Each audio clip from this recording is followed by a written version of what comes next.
day before my sentencing. I get sentenced at the federal courthouse tomorrow at 3 o'clock. And still don't know what that's going to look like or what the sentence is going to be. There's a huge range of possibilities.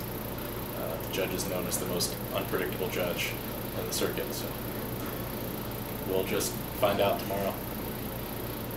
When they talk about who is impacted, they talk about government and corporations that were impacted by what I did.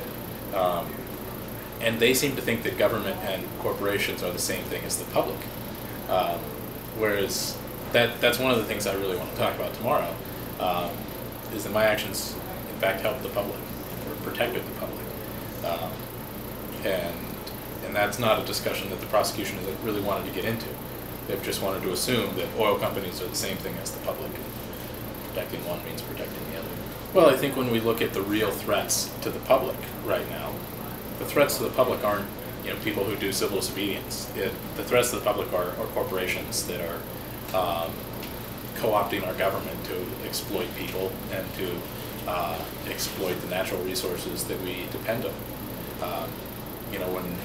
When we look at the fact that I drove up the prices in the auction, according to one of the oil companies, they said that the average price of the parcels that I wasn't bidding on was $12 an acre. And when I was bidding, it drove them up to $125 per acre on average.